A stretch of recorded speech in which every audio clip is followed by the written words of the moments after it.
Before I start, I want to make sure that the tables here in the booths, that everybody gets to visit with them, because this is a fundraiser not only for the Mississippi Tea Party, but the niceness of these folks to come, and this is how they derive their income, is from the sales at their booth. So if you don't mind going by. Let us pray. You gracious Heavenly Father, thank you for the day. Man, thank you for this great weather. In the middle of September here, being 80 degrees and no humidity is actually a blessing. Now, we couldn't ask for a better day for patriots to get together. Lord, bless these folks from wherever they come from, all points of Mississippi. And these guys are patriots, Lord. They carry your word with them. There are those of us that have been persecuted for the word, Lord. There's people being persecuted over in Iraq and Afghanistan for their belief in you, Lord. We ask you to put your arms around them and put your hands of protection around our fellow Christians around the world. It doesn't matter the culture, Lord. A Christian is a Christian no matter what country they're in, Lord. And let's help these folks. Let's get this Marine out of Mexico, Lord. He's been there for over 6 months, Lord, and put your guidance and protect him and free this Marine, Lord.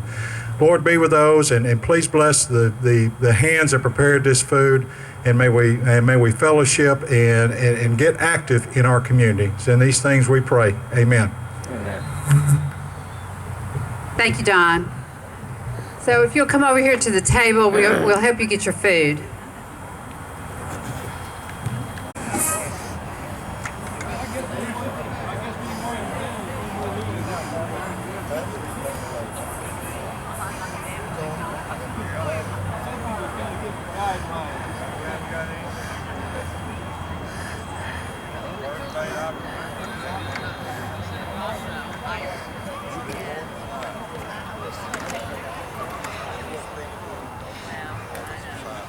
Hello, everybody.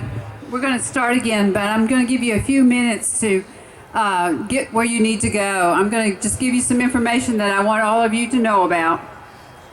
I have to ask, is there anybody here who is not with the press who doesn't know my name? Is there anybody who doesn't know who I am?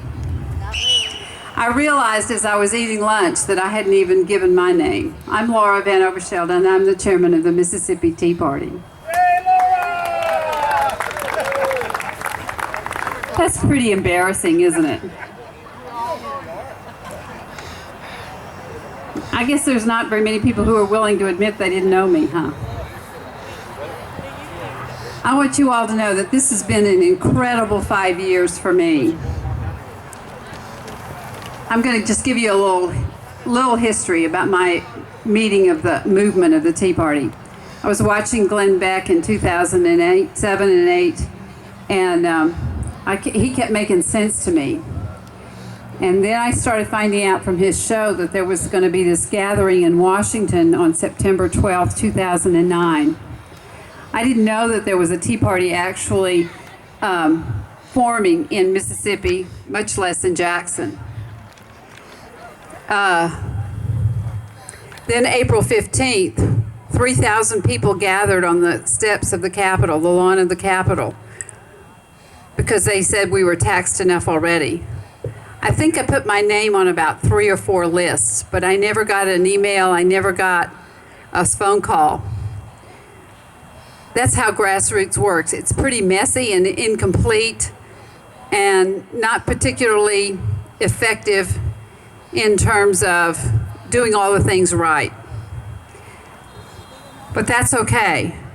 I think patriots are looking for other patriots, and that's sort of what we're doing here today, is trying to get acquainted with other patriots and seeing where we have common ground and the things that we believe in together.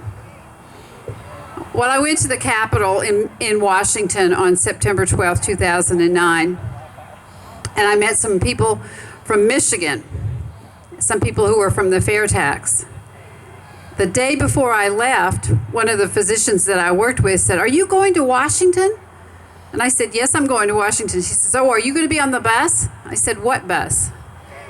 I decided I was going to go because I thought that was going to be an historic event. Indeed, it was. Over 1.5 million, and the Park Police admit to closer to 2 million people assembled on the steps of the Capitol. And occupied the United States Mall between the Capitol and the Lincoln Memorial. So toward the end of the rally, I caught up with the people from the Mississippi Tea Party, and then I started becoming acquainted with those folks who are already having a Tea Party meetings on a regular basis. God meant us to start a community. That's one of the things that I keep saying over and over again. I'm sure many of you have heard me say this. God is rebuilding the community in the United States of people who believe in his principles. So, we are marking today some of that gathering, some of that building of community. And we intend fully to do that. One of the most wonderful things that I see happening, and I wasn't very well acquainted with this fact beforehand, is that there are activist groups, there are think tanks and activist groups that want to assist the people who are trying to find each other as patriots. They are helping us to find each other and understand how to do this community organizing. We've been working with a number of them over the years. Among them are Freedom Works. Freedom Works has just been great. They were one of the principal organizers, along with Tea Party Patriots, that gathering in Washington in 2009. And we have a representative here from Freedom Works. His name is Alan Page, and Alan Page has sort of become our first cousin. Whenever we have something going on, Alan shows up, and many times he feeds us. Alan, would you kind of bring yourself forward so people know who you are in your green shirt? Feeding himself. Right after we're finished here this afternoon, he is holding a Freedom Connector tutorial. We are going to try to get off of Facebook as far as information that we have about the Tea Party. Our intent is to inform all of our members through Freedom Connector. It's a social media site as well, and it has many facilities similar to Facebook. We're going to stop that.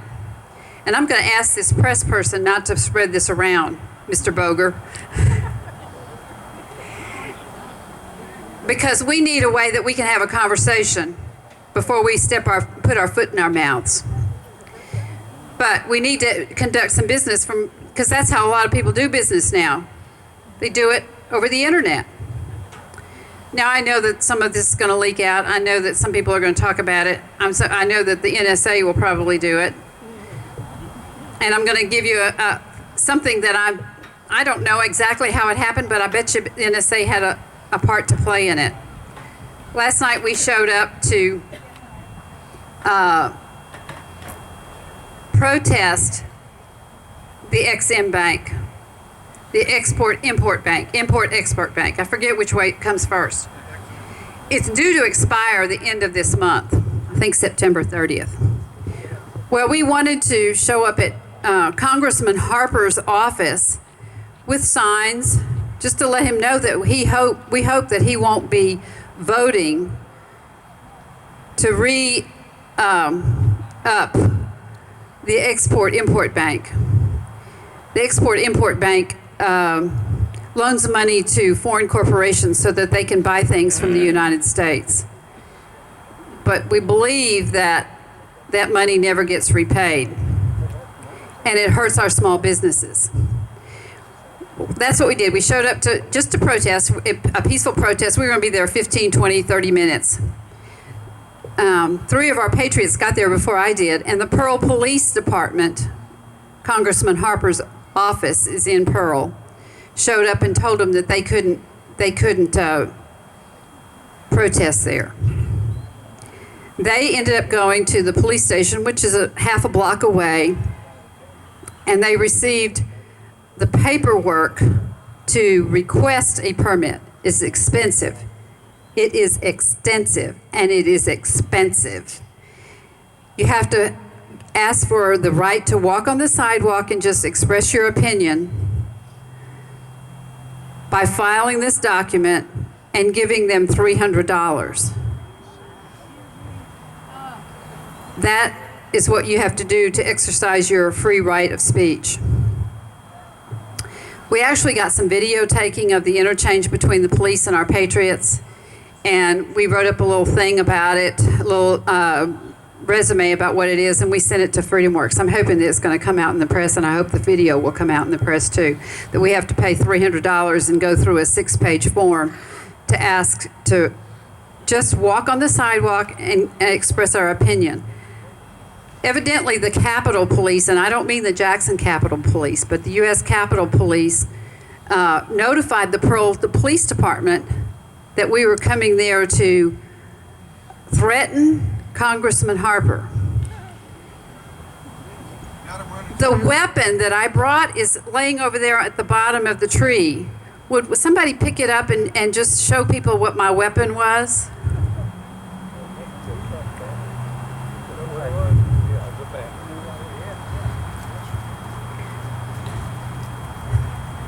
Come out over here and stand in front of the crowd. I don't think I could have done much damage to the congressman or his office with that thing. You can see it's just a poster board and some slot plastic. I would never have thought to do that before September 2009, but I know free speech is supposed to be free. You're not supposed to have to fork over $300 and a bunch of paperwork in order to walk on the sidewalk and tell my congressman publicly what I think. That's just me. Some of the other organizations that have helped us out is Tea Party Patriots, who did a lot of things to help us work for Chris McDaniel. The Madison Project did a tremendous job in teaching us about how to organize and go door to door.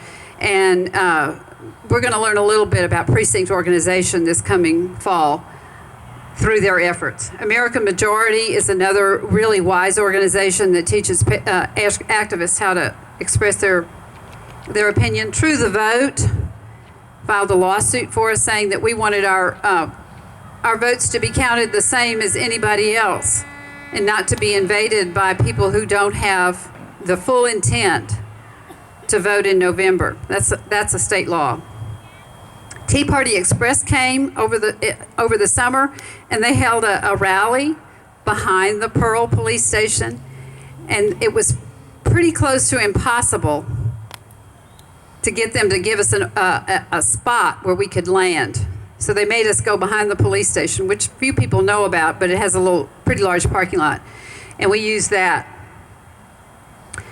I think the ordinance that they passed about the cost and the permit and all that, I think that was passed because of our wanting to use some public land in the city of Pearl to have that Tea Party Express rally. The people with the fair tax, they are this fall putting out a movie. It's called Unfair, the movie, and it details the information that the IRS has done to attack conservative groups. It's going to be October 14th. I hope that some of you will contact somebody at the Central Mississippi Tea Party to find out about tickets. It is free, but we want people to come and claim a ticket who actually will come and attend the movie, because having a large attendance at that first showing, October 14th at 7 p.m., will encourage movie theater owners to book another showing of it.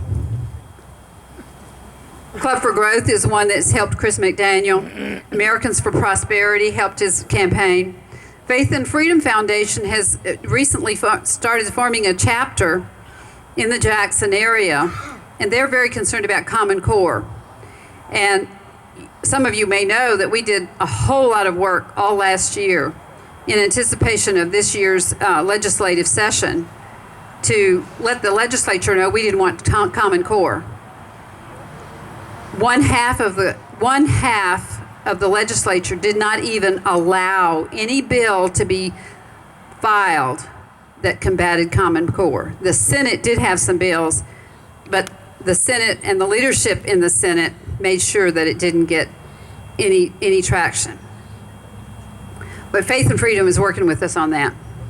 There are many pro-life groups that we associate with, and we try to get their messages out at certain times. There are many individuals in this audience and not here today who've really tried to help us with this herding of cats. I think I attribute that phrase to Trent Lott, but I think we brought it to a fine art. There are some press organizations that have helped us a great deal: Breitbart, Mississippi PEP, and The Blaze. But just about every time we want to get something out there, those three press entities will actually report what we're doing and pretty close to what we're doing. I don't want to leave out American Family Radio. American Family Radio has been a recent friend, but a really strong supporting friend. Brian Fisher, who hosts the show from 1 to 3 in the afternoon called Focal Point. I told him about this event. He couldn't make it, but he came in our summer meeting of Agree to Agree, and he spoke, and he has such a fine grasp of how the Constitution and God in this country work together to make this country what it is. But he sent me this message, and he asked me to read it to you all. We ought to remember the purpose of the Constitution is to tell the government what it cannot do, not to tell us what we cannot do. The founders said the second of the unalienable rights we have is received from the Creator. It is the right to liberty, the right to pursue happiness within the constraints of moral law without government interference. That right is slowly being strangled by bigger government, burdensome regulations, and a level of taxation that would make Sam Adams look for some tea to dump into the Potomac River in front of the White House. We need guardians of the Constitution who have read it, studied it, believe it, and will be guided by it in public policy. In other words, we need statesmen, not politicians. Men who can't be bought, bribed, or intimidated. Statesmen who are principled and impervious to public pressure. And Brian puts this forth at the last. Senator Chris McDaniel is such a statesman, and I am one Mississippian who believes that his cause is just and who prays daily that justice will be done on his behalf. That was the message that Brian Fisher from American Family Radio asked me to read to you all today.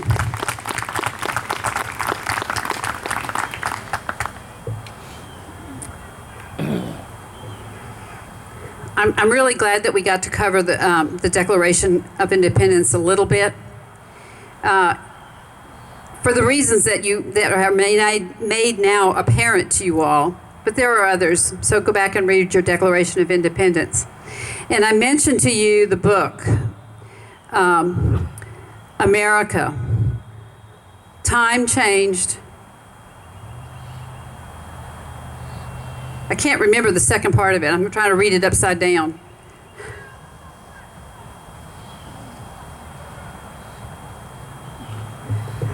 A Miracle That Changed the World, the 5,000-Year Leap. It's known as the Principles of Freedom 101. I've been sharing with people about that book for a long, long time. I'm getting a message here that says the bake sale items are going on for half price. So don't forget to get your bake sale item.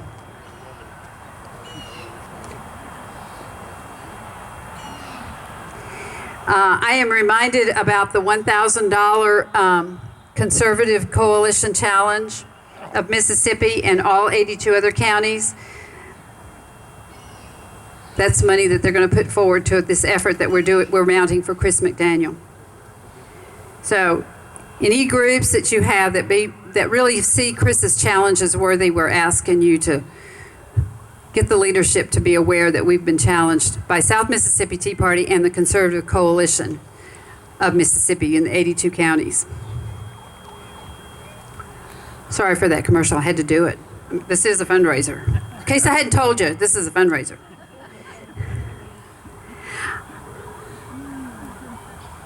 Our next speaker, who was so graciously allowed us to place him after lunch instead of before lunch, is a gentleman that I didn't know, and I just started thinking about who it is I could ask to come.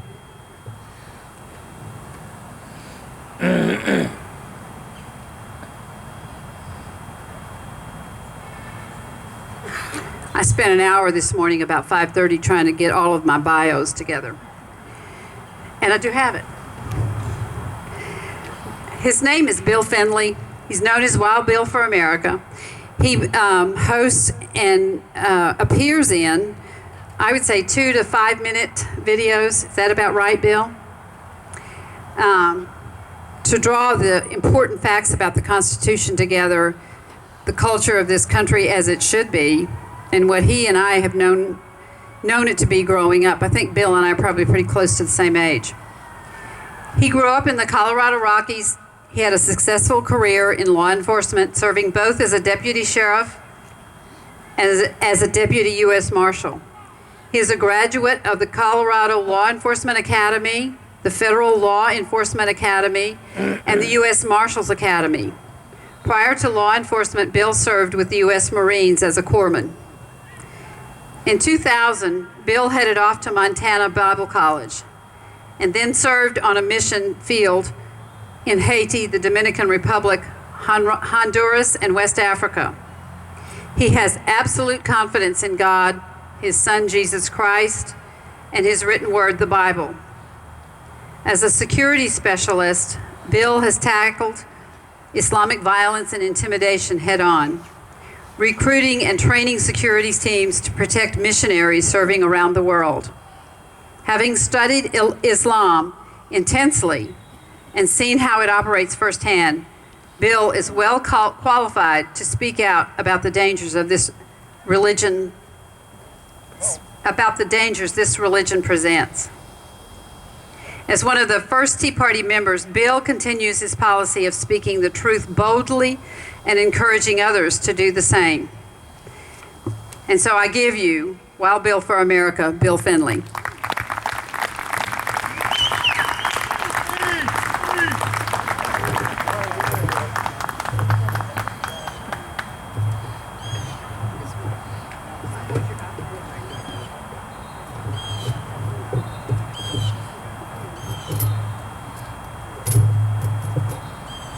And today I am a professional agitator of liberals.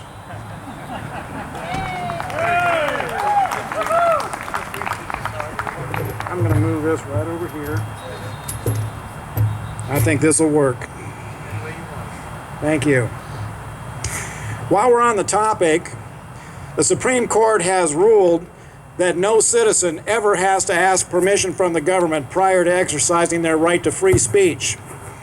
The Supreme Court has also ruled that no government entity can require citizens to pay a fee prior to speaking, according to the First Amendment.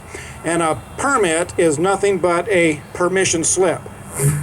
The Supreme Court's also ruled that streets, sidewalks, and parks are always open for free speech activities. These are all spelled out in the book, Eternal Vigilance, by Matt Staver. Every Tea Party chapter in America needs a copy of Eternal Vigilance. Print off the pages that you need. Be prepared to hand them to any police officer who challenges you when you are standing up for your country.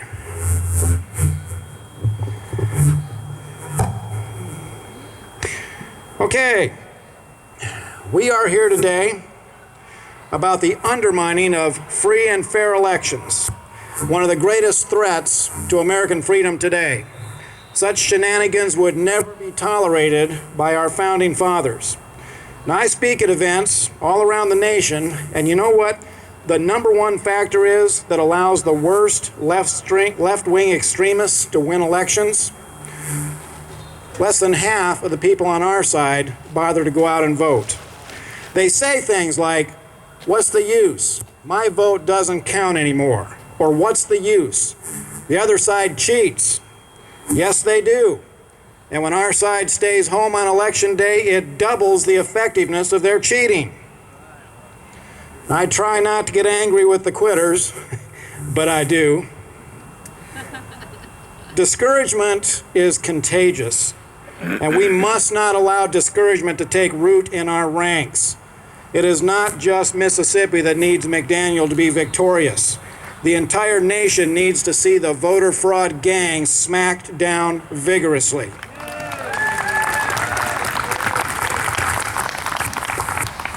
Now, what we do in this battle and others to come may well determine the survival of the American way of life. If we fail to defend free and fair elections, who will? Hillary? When I think of the men and women of great courage and foresight who walked this land before us, I am compelled to speak out, and if necessary, to fight to keep that flame of freedom shining.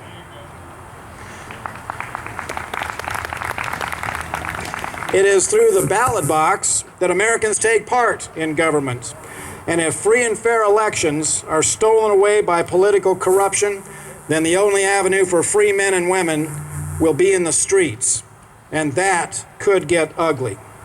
Now, we've all seen what happens to citizens in countries that lose their freedom, that lose their ballot box. I did a video a while back called War Drums, in which I pleaded with the liberal left to stop the voter fraud, because the destruction of free and fair elections sets the USA on a path that could potentially lead to civil war. So once again, I am pleading with them to stop the voter fraud. And today I am calling upon Thad Cochran to do the honorable thing, to refuse to allow the unethical votes to be counted. Mr. Cochran, you claim to be a patriotic American. Here's your opportunity to prove it.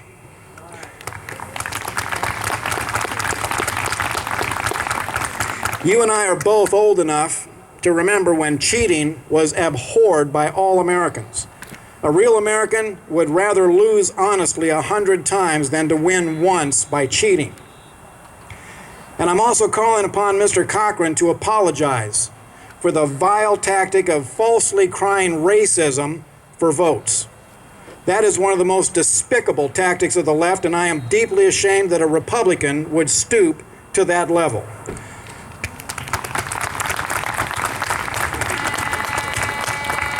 You tell him. Mr. Cochran, you lied about good people, and you know it. Now, the last time I looked, the approval rating of Congress was hovering at about 11%. Are you not ashamed of that, Mr. Cochran? The American people have lost faith in their government because of the dirty politics like the stunt you pulled in this last election. Now, my mission in life is to call America back to the God and country values that founded this nation and were the blueprint for the success of the USA. And today I'm calling Thad Cochran back to the God and country values of our nation. I'm asking Mr. Cochran to consider what George Washington or Thomas Jefferson would do if they found themselves in a situation that had even the appearance of evil. I dare say they would never allow the questionable votes to be counted. Mr. Cochran, you can emulate Washington and Jefferson and demonstrate American honesty, or you can emulate Fidel Castro and lead America in that direction. A lot of people are watching to see what kind of a man you are, Mr. Cochran. If you do the right thing, I will be the first to salute you. But if you persist in spitting in the face of American freedom, I will lead the charge to expose you and your supporters.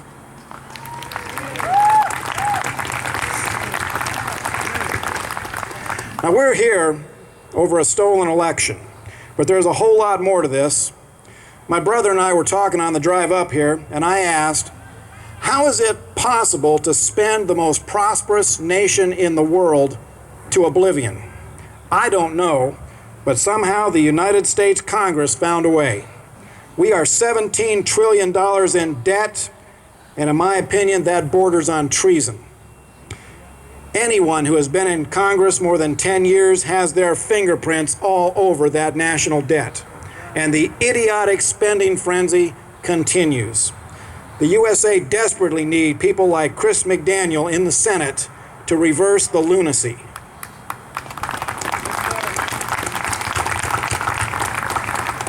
Now, there is something about this situation that I find encouraging. In fact, the Democrats were willing to use their cheating tactics to help a Republican. That's powerful evidence that both parties are scared to death of the Tea Party and what it could do to their stranglehold on Washington, D.C. politics. Tea Party chapters all across the USA should be very encouraged by this desperate move by the good old boys. They are seriously threatened by Tea Party values.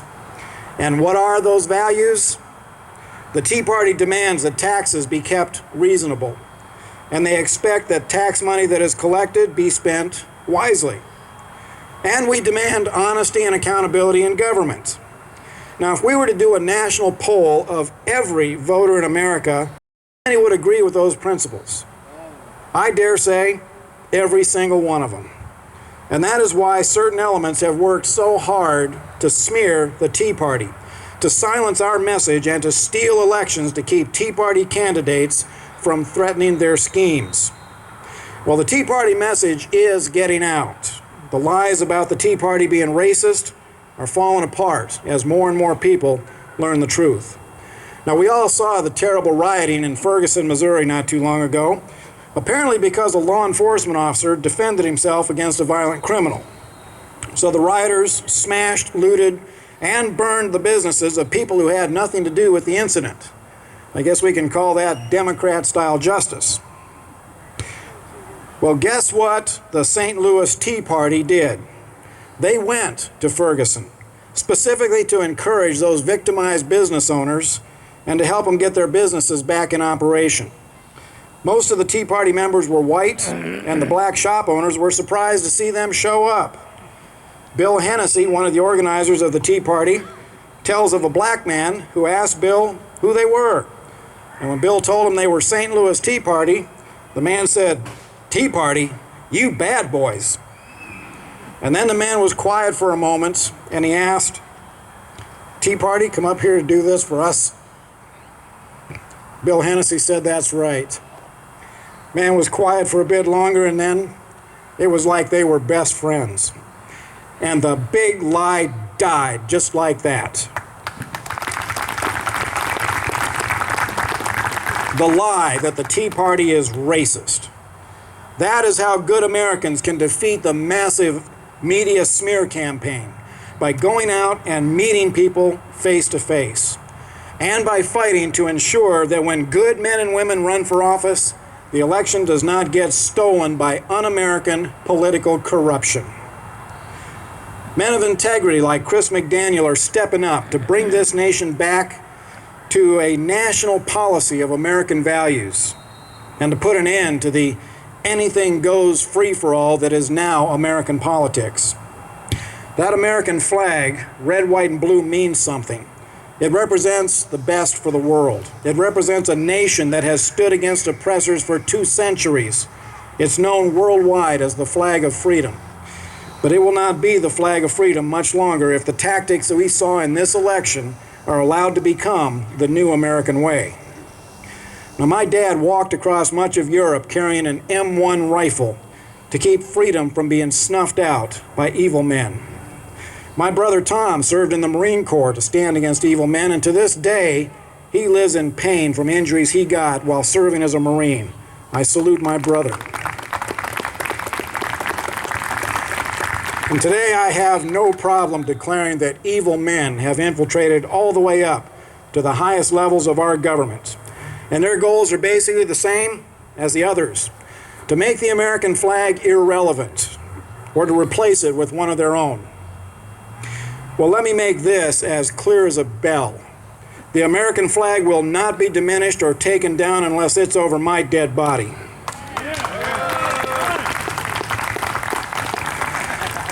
As long as I have breath in my body, the stars and stripes will never be replaced by the Mexican flag, the rainbow flag, or the flag of Islam.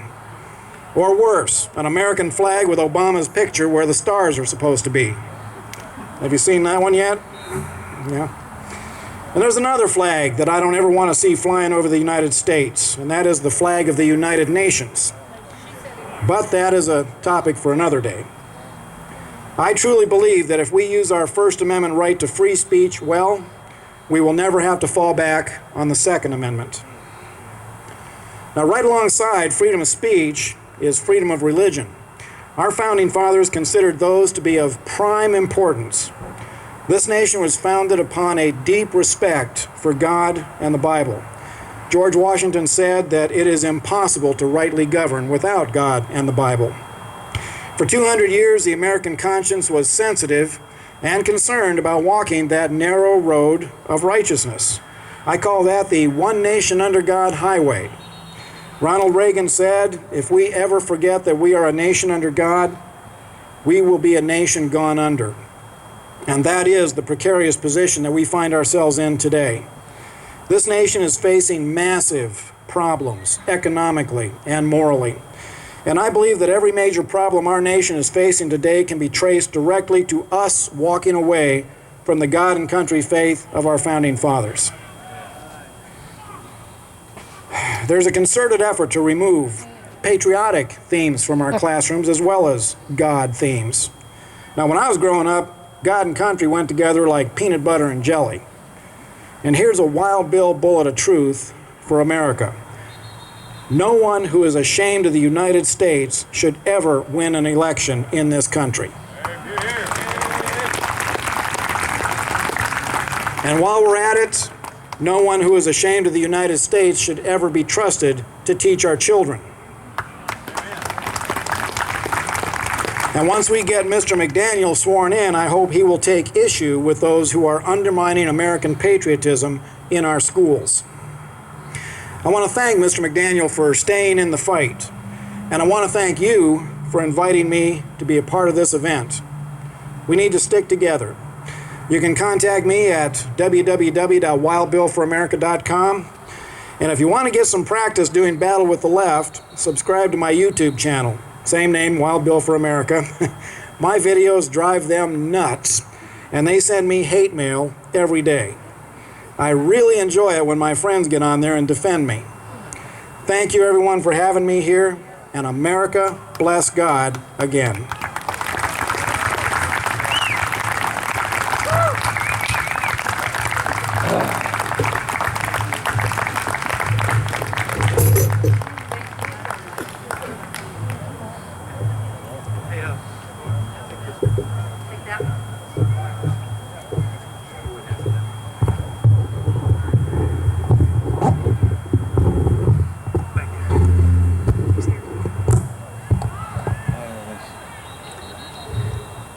Hello?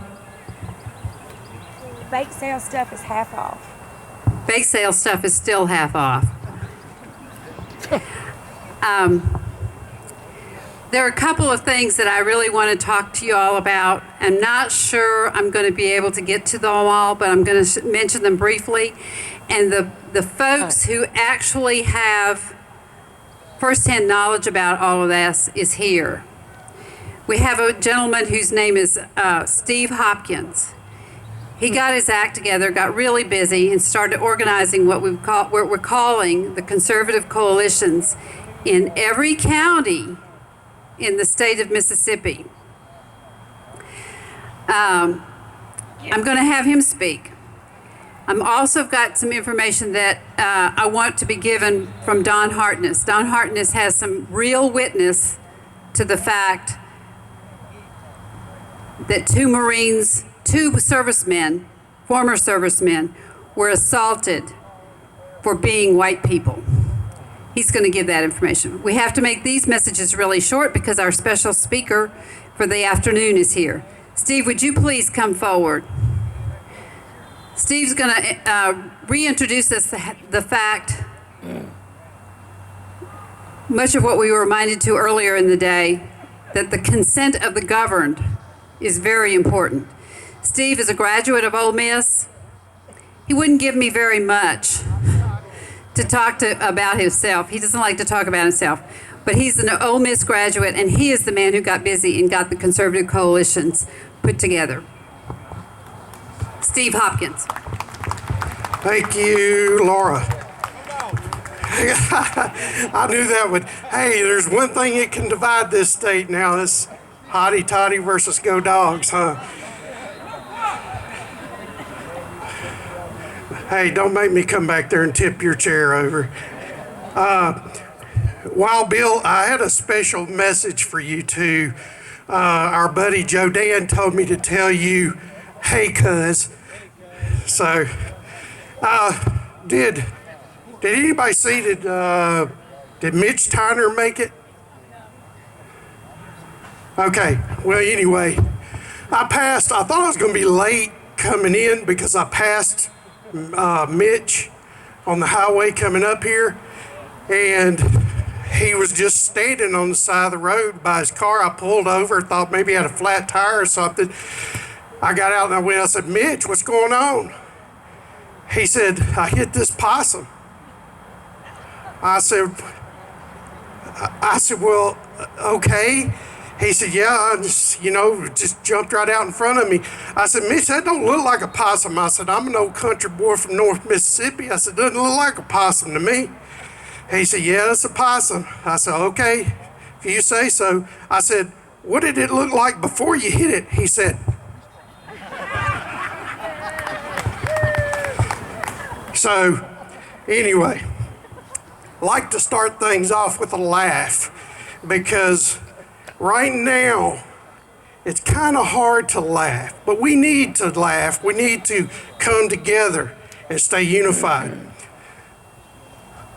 On June 25th, a lot of us woke up the same way, mad, feeling disenfranchised, feeling like that our vote didn't count.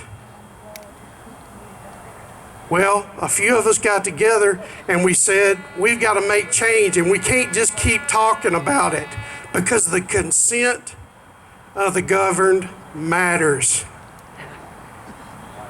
You see, we give government that consent by elections, by voting for these people. Okay? And they go to Washington, D.C., and are they consenting to what the people's voice is? Or are they listening to top down? Well, they're listening to John Boehner. They're listening to the RNC. They're listening to all the wrong people. And we said we're going to turn this thing upside down and we're going to start a grassroots movements in every county of this state and make a safe place for all conservatives to come together. We get asked a lot, what is this? Is this conservative coalition thing? Is that like, are y'all rivaling the Tea Party? No. The Tea Party, 912 Project, Freedom Works, whoever, it's just a safe place for everybody to come together to work for change. We're working at the local levels. And I can tell you in DeSoto County right now, we've gotten one proposed tax increase defeated. I know that my friends here in Rankin County, I guess we're in Hines, but in Rankin County, they're doing some good things there too. You're doing some good stuff when the mayor is calling you down, okay? So all 82 counties, like Laura said, we're working really hard to get it established, to elect boards, to get bylaws, to start over from the ground up. And we need help of everybody just like you guys so that we can all work together. I take great offense, just like Bill was talking about, when all these people started going around talking about Tea Party racist or conservative racist or whatever they wanted to try to label us to discredit us, because it's a valid movement in America. People realize that the consent of the governed really does matter. But see, what has ruled too long in our country is apathy. We have got to shake off apathy and get involved. Now, I know I'm preaching to the choir here today, but I need to challenge everybody here today to do to remember, just remember what you felt like on 9/12, the day after 9/11. I need to challenge everybody here to hang on to how you felt June 25th. Okay? And to get out there and talk to people, not just on Facebook, not just online. When you go to church, when you go to the grocery store, you know who those people are that think like you do. And you know who those people are that need to think like you do. We've got to spread the message because we've got the correct message. Talk to your leaders. Talk to Laura. Talk to Roy. Talk to Jeremy Bills. Talk to these people. Get on board and let's work together to make change. Thank you.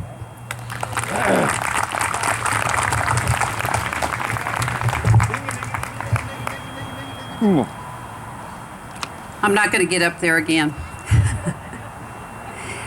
I've been reminded that there's a movie on right now. It started showing last night or day before yesterday. I forget which it is. It's called Atlas Shrugged, and it's a movie that's really worth seeing. A gentleman just came up to me and told me it's really, really good. So y'all make plans to go see Atlas Shrugged, but also get in touch with the Central Mississippi Tea Party folks because they'll tell you how to get a free ticket to go see Unfair, the movie, the targeting of the IRS of conservative groups. The last person I'm going to have speak before our special guest is Don Hartness. It's kind of a downer that he's got to tell you, but this gentleman is no downer. Don Hartness is the man who will stand for the veteran. 3 days a year, Don stands at the corner of Lakeland Drive and Crossgate Boulevard with his flag from sunup to sundown. He's supporting veterans, local veterans. He works with the Wounded Warrior Project. And his effort is to just help those people out, specifically local veterans who need help with a light bill, who need help with paying for their kids' braces, whatever. Whatever they need, Don tries to help them. Don is the man that I saw one time and heard about what he was doing, and I said, we need to get him involved in the Tea Party.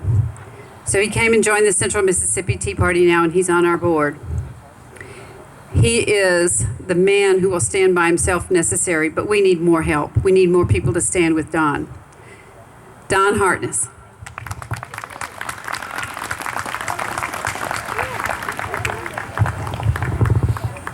Thank you. Of course, the man of the hour standing over here to my left. I'm going to read something. Everybody already knows this. It says, Congress shall make no law respecting an establishment of religion or prohibiting the free exercise thereof, of abridging the freedom of speech or the press or the right of the people peaceably to assemble and to petition the government for a redress of grievances. This is what we have, and this is what I do. My story, basically, a month ago, I was let go from my job. I got a phone call on August 8th, on Friday, from my home office in Atlanta. I'm a traveling salesman. I'm one of the good guys. I do a lot of demos. I don't hit anybody over the head. I give a lot of information out, and people buy if they find. I'm not a used car salesman. I'm just a consultant. Been doing this for 20 plus years with several different companies. Well, when I got that phone call, you're fired, of course, the first question comes to mind is why? Well, you said something to a customer down in Houma, Louisiana. I said, when did this happen? We don't know. I said, well, you're firing me for something you don't know and don't have an explanation on. Well, you made a homophobic slur. I said, a homophobic slur. What was the slur? He said that you didn't agree with gays being in the military. I said, well, that's not a slur, that's an opinion. Everybody has an opinion. If somebody brings up something, I ought to have the right, the First Amendment, to say whatever they say. So that's what he told me. So I had to call the customer, call the general manager down in Houma, Louisiana. And I was there the first week of July, so a month has already transpired, so I'm trying to get my memory of what I did and what I said. Of course, that's me. Anybody who knows me, I speak my mind. I may not remember it 15 minutes from now, but I'm going to tell you the truth. That's part of who I am. So you don't remember unless it's a car wreck, a childbirth, or something happens to you, or you're going to remember something 30 days before. Well, anyway, I asked him, I said, well, Brian, what happened? He said, well, you were riding with this young lady, and apparently you were in front of a customer, and you said something about you not agreeing with gays in the military. He said it was a homophobic slur. I said, can you give me a definition of a homophobic slur? He couldn't give me one. All I basically said is I didn't agree with gays being in the military. I said the cohesiveness, the shower situation, I've been through basic training. So I know that you don't have a lot of privacy, do we? There's not a lot of privacy in the military, is there? It's like a football field, it's like a football locker room. What you see is what you get when you walk in. It may not smell pretty, it may not look pretty, but that's what it is. I don't want some guy looking at me sideways and looking at me funny when I'm in a foxhole somewhere. But anyway, the story goes, well, you worked with a young lady, and apparently they had asked a question or you made a statement. I said, when you say something like that, it's in conversation. You don't blurt something. Somebody had to say something at some point in time. He said, well, did you know that this young lady had a brother that was gay? Then the light bulb went off. The light bulb went off. I finally figured out why I was fired is because this young lady had a brother that was gay. The problem is they didn't come to me at the time to talk to me about it when I got through working with her that day. I went to the office, nobody said a word. 2 weeks go by, I get a call from the home office, Don, you need to stop talking about politics. I said, well, mostly what I talk about is current events, what's going on in our country. That's not political, is it? If the president signs something, is that political? That's basically what it is. It's human events or current events going on. So after that, I thought, well, I hadn't been around a customer, so you can imagine my surprise on August 8th when I got the phone call, you're fired. So I called ACLJ, Liberty Counsel, called some local attorneys. Of course, nobody wanted to take the case. But I want to let you know, I was on Brian Fisher's show. He just mentioned earlier, I was on there for 30 minutes getting asked questions. And he asked me the situation. He just said, earlier in his show, he talked about the homosexual Gestapo. Guys, it's real. It's happened to me. You speak the truth, people are going to come after you. So be prepared in your workforce, be prepared at church, because these guys go sit in church just to see what the pastor says. Don't think that the liberals are not sitting in your churches listening to your pastor. Why do you think it's been watered down the last 5 years and they're not stepping on their toes? Because they know that the people are sitting out there waiting on them to make a mistake, so they take their tax-exempt status away from them. I hear you. But that's basically my story. I'm not going to keep you any further. And I've read it in a book that's called The 5,000-Year Leap. How many of you know about the 5,000-Year Leap? How many of you read The 5,000-Year Leap? The 5,000-Year Leap has 28 principles that actually set up the understanding of what our founders thought about, what they studied about, and I'm going to give you a few of them in between speakers. The first few are, the only reliable basis for sound government and just human relations is natural law. A free people cannot survive under a republican constitution unless they remain virtuous and morally strong. The most promising method of securing a virtuous and morally stable people is elected virtuous leaders.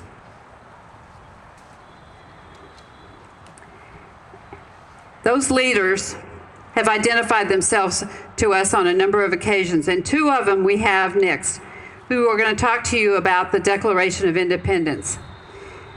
Jim Borland, I've known him about 4 years, and he is the gentleman who gave me the quote I started at the beginning of this event, where there is no vision, the people perish. At that time, he couldn't even tell me where it came from, so he made me go to my concordance and find it. But he knew it, and he understands it. And he understands how that applies to the Declaration and how it brings us as the introductory document to the Constitution. Jim Borland lives in Columbus, Mississippi. He's an author. He has books that he's read, and I think his book is called Future Patriots of 1776. Is that correct, Jim? And he has some very important messaging about the Declaration that few people just reading it will not understand. I give you Jim Borland.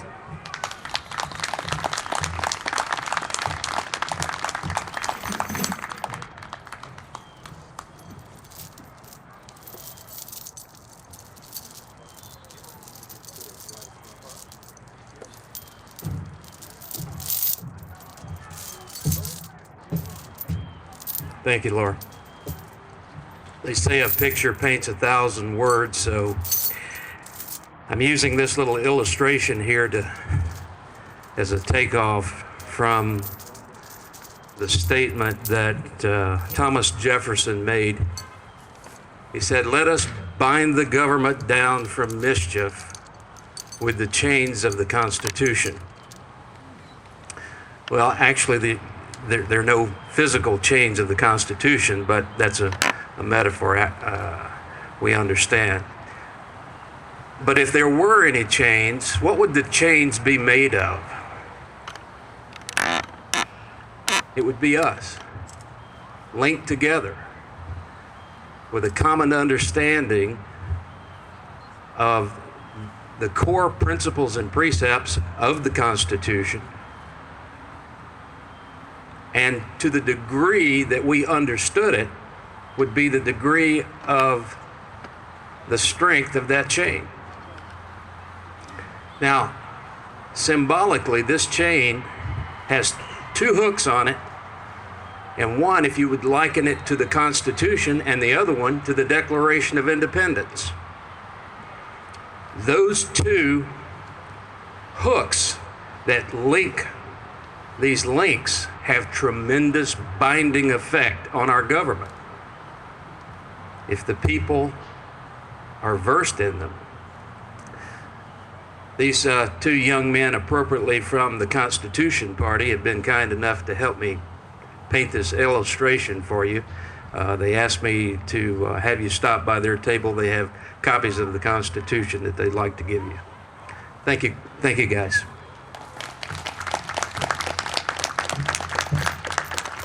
You know, I look at this crowd and I see our small gathering here, and I think that in one stadium you'll have probably more people than this in the men and women's restrooms. But that's just where we are, and that's where our priorities are.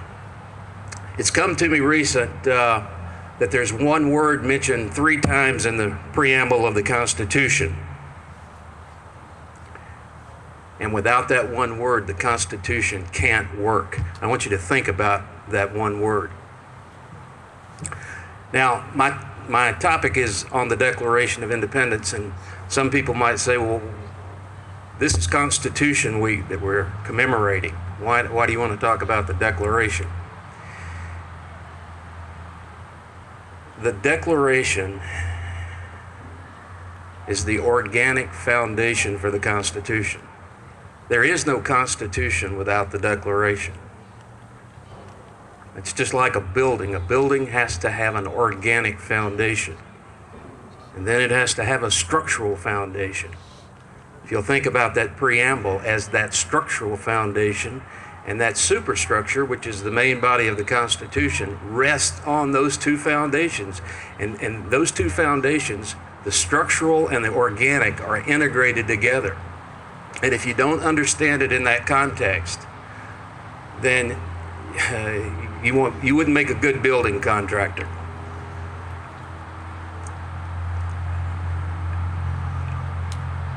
There is, I encourage each of you to get a copy of this document here. It's called the Constitutional Ensign to the Nation. Ensign to the Nation is taken from Isaiah 5:26, where it says, "And he shall lift up an ensign to the nations from far."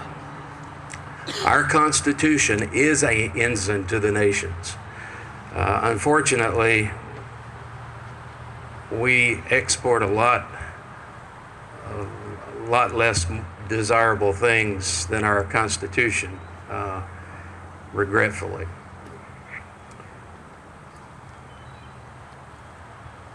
In the Declaration, it says when you institute your government, one of the things you do is you lay its foundation on a set of principles that shall seem most likely to affect safety and happiness. Well, let's look at that preamble. Would forming a more perfect union, would that affect safety and happiness? Would establishing justice, ensuring domestic tranquility, providing for the common defense, promoting the general welfare, and securing the blessings of liberty? Of course, all of those would qualify as foundational principles that would most likely affect safety and happiness. So the preamble of the Constitution is a requisite from the Declaration of Independence. But you know as well as I do, we treat the preamble of the Constitution kind of like a potted plant. We just stick it up there, that icon, we the people. But we don't go any further than that.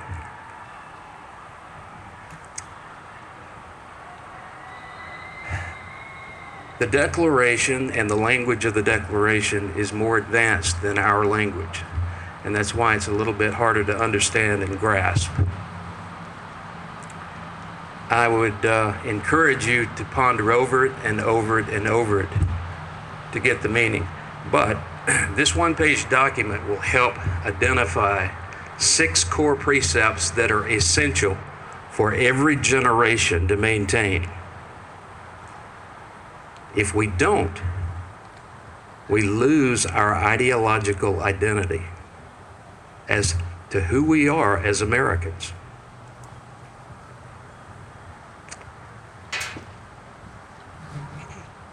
I want to close my remarks by reciting the first and the biggest part of the second paragraph and the last paragraph of the Declaration, because they are vital for us to secure again that ideological identity. And without it, we don't have union and unity.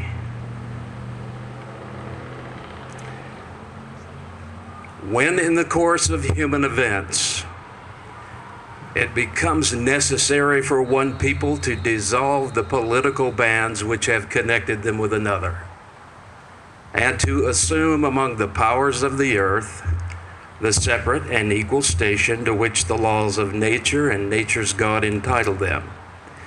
A decent respect to the opinions of mankind require that they should declare the causes which impel them to the separation.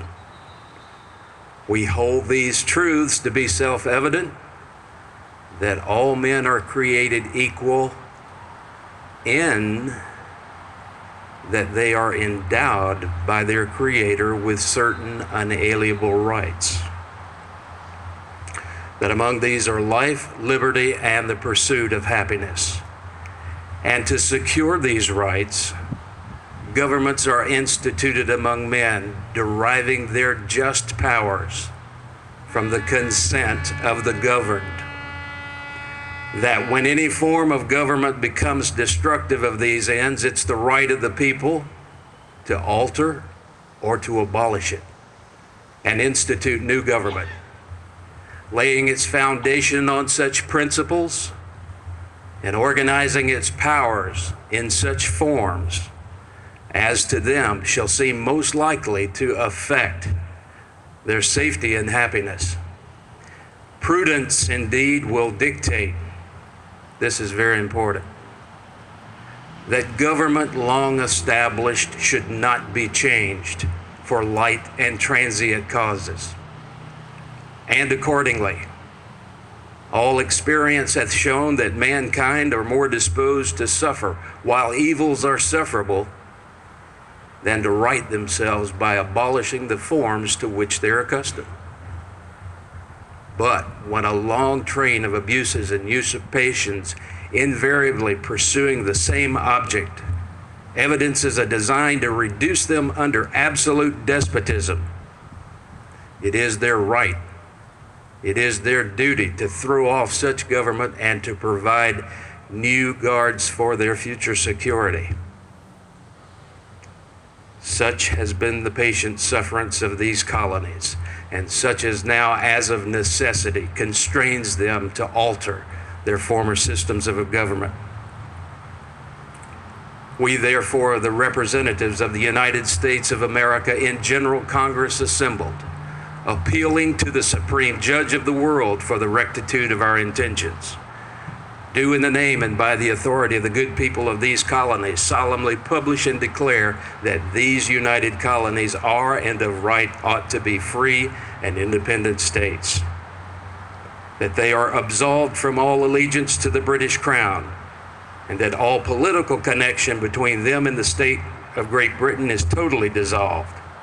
And as free and independent states, they have full power to levy war, conclude peace, contract alliances, establish commerce, and do all other acts and things which free and independent states may of right do. And for the support of this declaration, having a firm reliance on the protection of divine providence, we mutually pledge to each other our lives, our fortunes, and our sacred honor. The unanimous Declaration of Independence. So, as George Washington said at the beginning of the Constitutional Convention, let us raise a standard to which the wise and honest can repair. The event is in the hand of God. Thank you very much.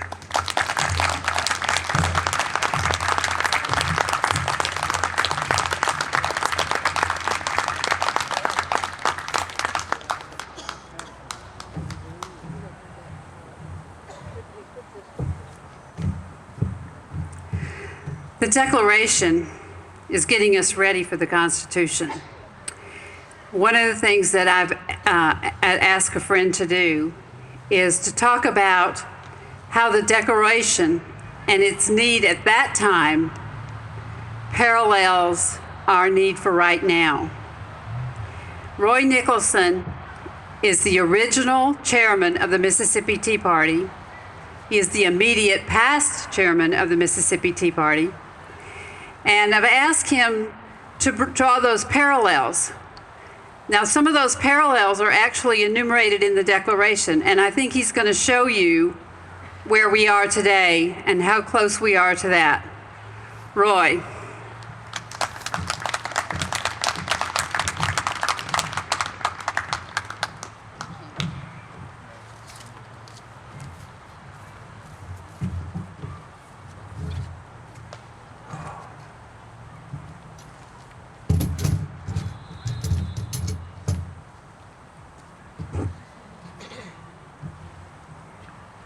Good evening, everyone.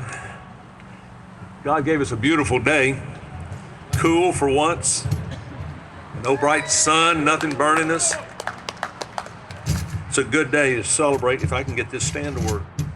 Okay, you know, as we stand here today to celebrate the Constitution of the United States, we thought it might be a good idea to refresh our memories as to just why that Constitution was written in the first place. Our country fought for its independence because people loved freedom and they hated tyranny. You're much like them. You also love freedom. And I think you hate tyranny and oppression as well. And you that are seated here, you have shown yourselves worthy to be called Americans because you've refused to be bullied and you've pushed to see our governments once more serve the people. You've accomplished much against very powerful interests, and you are making a difference. And I think our founding fathers would be very proud of you. Give yourself an applause. But let's ask the question, why did our founding fathers fight? And what was it that they founded? What is it that you hope to restore and to protect? The founders said it clearly that you don't change the form of government just for light or transient reasons. But they also said that there was a breaking point, and they went on then to say just what it was that King George III had been doing, him in Parliament, that justified and gave them no other choice but revolution.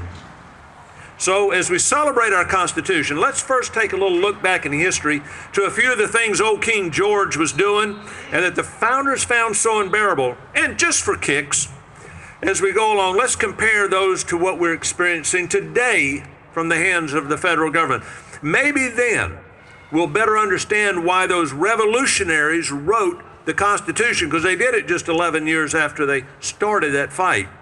And why we must take up that fight to restore that sacred document to its place of authority. Here are just a few of the things that old King George was charged with by our founding fathers. They said he has refused his assent to laws. And I am picking just pieces of this because there's to pull out the parallels, let them be stronger. He has refused his assent to laws. One of the most astounding, striking aspects of Obama's administration is his complete ignoring of lawful restraints on his office. His ruling by executive orders have become legendary, have they not? And he admits to not just going around Congress, but he openly assumes to himself powers to act on his own if Congress doesn't do as he thinks they should. Remember Obamacare? How he pushed that through? And remember his and the Democrats' refusals to even modify it when the people were crying out for change because it was oppressing them, it was hurting their health care and their finances?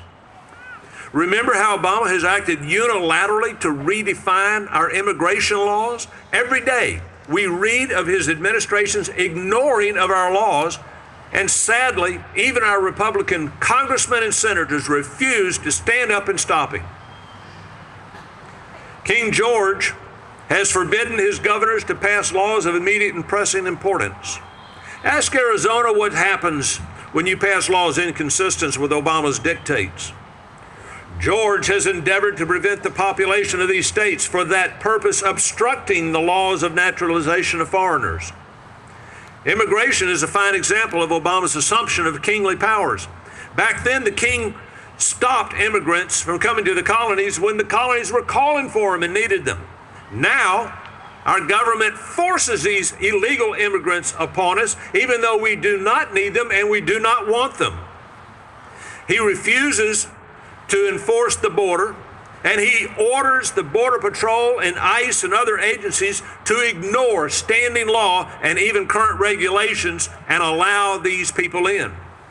You may have seen the video where a border agent made the comment to someone coming across that citizenship didn't matter anymore.